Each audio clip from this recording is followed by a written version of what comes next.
بسم الله الحمد لله والصلاة والسلام على سيدنا محمد وبعد السلام عليكم ورحمة الله وبركاته. walaalyaal kelmadeenu waxay ku soo aadaysaa maanta xilli mujtamaceena Soomaaliyeed meelo fara badan oo ay geeska Afrika kaga nool yihiin ay wajahayaan haraad, biyo la'aan, abaaro iyo wax la mid ah. waa kala daran yihiin. meesha ugu daran eenu arkaynay waa gobolka Gedo, meelo badan oo kamid ah. waa meesha runtii caruur fara badan ay oon u dhinteen. waa meesha hooyooyin fara badan ay masaafooyin jarayaan iyagoo caruurtooda dhabarka ku sita oo raadinaya dhibca biyo oo cunaha ku qoysadaan. su-aashaan isweydiinaynaa waxa weeye hadda oo kale ma waxaynu raali ku noqonnay in aniga adigu 30 daqiiqo shaawarka aan ku hoos jirro oo dhabarka iyagu biyuhu shukuuqda ay ku hayaan iyagoo caruurtanadu haraad ay u dhimanayaan. su-aashaan maanta isweydiinayna waxa weeyaan ma waxaynu raali ku noqonnay inay qasabada biyuhu iska socdaan intaanu cadayeynayno xitaa aanan xidhi karin iyadoo caruurtanada iyo ehelkanagu ay oon iyo haraad wajahayaan. su-aashaan isweydiinaynaa waxa weeyaan ma waxaanu raali ku noqonnay biyaha annaga inay noo socdaan saacad oonu leenahay intay kululaanayaan baanu sugaynaa iyagoo ehelkanaga, gabdhahanaga, caruurtanada iyo hooyooyinkanaga ay haraad iyo oon wajahayaan. waa haddoo kale marka loo baahan yahay inaan isxusuusino nicmooyinka Allah subxaanahu wa tacaala ina siiyey iyo mas-uuliyadda daba taali berri la ina weydiin doono. falyacbuduu rabba hada albayt alladii atcamahum min juucin wa aamanahum min khawf. Allah subxaanahu wa tacaala wuxuu noogu gallad sheeganayaa nicmooyinkanu ina siiyey inaan ku caabudno. alla wuxuu yidhi allah idaga badbaadiyey gaajo, cabsi, haraad, waxyaabahan aad arkayso caabuda. adduunka haddaad doonaysa baraaro, barwaaqo, nolol fiican, horumar inaad hesho, aakhirana nin guulaysta ama qof guulaysta aad noqoto, ilaahay subxaanahu wa tacaala tilmaanteedii tusaalaheediiba qur-aanku inagu siiyey. qiso basiida, nabiyullaahi muusa calayhi wacalaa nabiyina salaatu wassalaam waynu ognahay in fircawn iyo kooxdiisii ay ka soo eriyeen dhulkii uu joogay. waynu ognahay inuu soo galay dhulka la yidhaahdo madyan. maalmuu soo socday, habeenuu soo socday, waa qatan yaho, waa gaajaysan yahay, waa haraadan yahay, waa ooman yahay, wuu cabsanayaa. alla subxaanahu wa tacaala wuxuu inoo sheegay isagoo marxaladdaa ku jiray maalmo dhan markuu saa usoo fadhiistay indhihiisa wixii u horreeyey ay ku dhaceen ay qabteen wuxuu ahaa ceel marka ay ku geedaamanayeen rag rabay xoolahooda inay waraabsadaan. wuxuuse arkay 2 gabdhood oo geeska taagan cidhifka. wuu eegay, wuxuu ogaaday, uu dareemay 2 gabdhood inay garab u baahan yihiin, inay taageero, kaalmo iyo gargaar degdeg u baahan yihiin. hadday cid cudurdaar yeelan lahayd nabiyullaahi muuse calayhi salaam isagaa yeelan lahaa. maxaa yeelay cidna kama yaqaano meeshan. habeena dhan buu soo socday, waa gaajaysan yahay, ma seexan, waa cabsanhayaa. fircawn iyo raggiisaa ku raajooga. marxaladda uu ku jiro kamaanay hor istaagin inuu istaago uu 2 gabdhood waxay u baahnaayeen u qabto. alla subxaanahu wa tacaala qur-aanka wuxuu ku yidhi walamaa warada maaa madyana wajada calayhi ummatan min annaasi yasquun wawajada min duunihim imra'atayni taduudaani qaala maa khadbukumaa. gabdhihii buu u yimid, markaasuu ku yidhi maxaa ida helay, maxaan idaga caawiyaa, maxaa xaalkiinu waa sidee?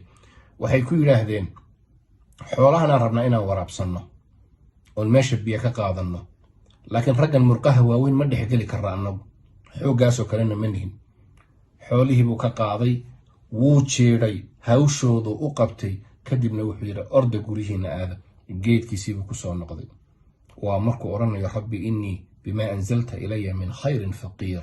ducadii cajiibkeeda garanaysaan. ilaahayow wax walboo xaggaaga iga yimaada maanta baahanaanu ahay, mid taag daran baanu ahay, ku tiirsanan adiga kuu ahay. wax walba oo xaggaaga rabbiyo iga yimaada maanta waan u baahanoo khayr ah. in yar kama soo wareegin markay ku soo noqotay gabadhii uu caawiyey, gabdhuhu caawiyey mid ka mid a iyadoo ku leh aabbaa u baahan inuu ku arko si uu kaaga abaal mariyo wanaaggii aad samaysay. gurigii buu yimid. subxaan allah. nabiyullaahi muuse calayhi salaam walaalayaal dhegaysta, daqiiqado kooban yuu la baxay, soo ma? daqiiqaduu la baxay noloshiisa ka mid ah markaa iyada ah oo uu gabdhaha xoolihii u waraabiyey.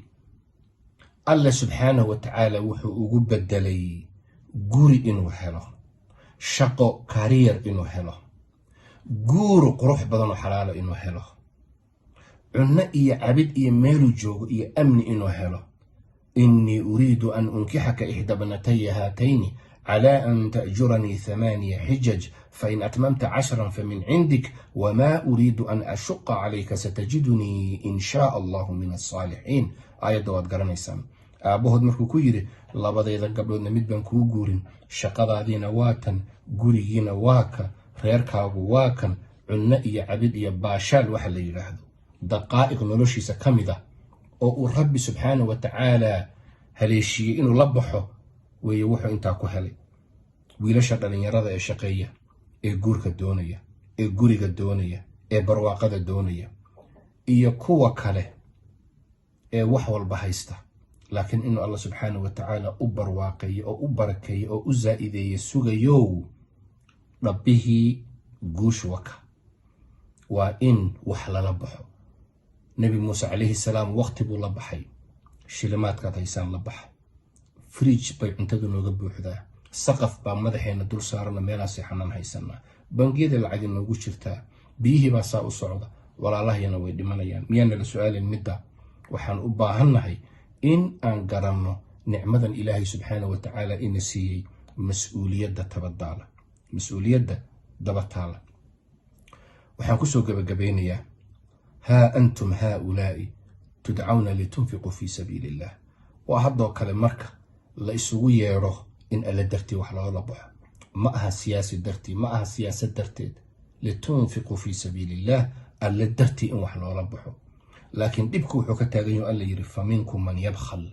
مركة نو كلام مركة invitation حق إلهي سبحانه وتعالى كيمات warfursadanka faa'iidayso, war alla dartii wax ula bax, war adduunku waa maalmo kooban, war bari subxaana wa tacaala alla subxaana wa tacaala hortiisaad waxaan ka heli. fa minkum man yabkhal, qaar waxaa jira dib u noqonaya, qaar waxaa jira odhanaya maxaa aniga iga galay, qaar waxaa jira odhanaya qof kala caawin aniga uma baahni.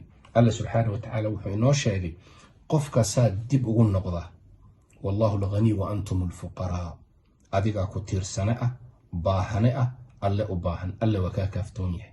lambar 2 intaa keliya ma ah, ilaahay wuxuu yidhi dad waxaa iman maqaamkan iyo sadaqada sharafteeda iyo ehelnimada garanaya, idinkoo kalena noqon maayaan, idinkana waa lida bedeli, wayastabdil qawman ghayrakum thumma laa yakunu amhaalakum. ma waxaynu doonaynaa walaalayaal ilaahay inuu annagana bara bixiyo oo booskan laga saaro oo fadaa'ishan nagala noqdo oo markaa qoon kale ay yimaadaana fursaddan ay naga qaataan kadibna anagoo kale ay noqon waayaan? laa wallahi, markay khayr noqoto waa inaan ku tartamno. adduunka laguma tartamo, watacaawanuu cala albiri wataqwa. adduunka markay noqoto waa iskaashi, aakhiro markay noqoto waa tartan. saabiquu wasaaricuu falyatanafasi lmutanaafisuun fascaw ilaa dikri illah fafiruu. aayaadkan dhammaan waxayna tusayaan in nusuustuba tartan inay tahay marka alle subxaana wa tacaala la raali gelinayo. ilaahay subxaana wa tacaala waxaan u weydiinaynaa inuu oonka haraadka ka dulqaado ehelkeen meel walba ay joogaan. ilaahay subxaana wa tacaala waxaan anaguna weydiisanaynaa in uu na haleeshiiyo inaan wax la baxno. hada wallahu aclam, وصلى اللهم على سيدنا محمد وجزاكم الله خيرا والسلام عليكم ورحمة الله وبركاته. ولا ليال قف كرب إنه وح لبحه وحكسه هجاجين كرا هيئة عمود فاونديشن أو أرنتي هيئة تاجن إن أي معركتي كالموين كان أي جارسيسو مجتمعي مركا الله وتلقلي لور يلا باتنسنا هوشن كده حجرتي معلومات كيدنا خاص بنكسو قولي الدونة. السلام عليكم ورحمة الله وبركاته.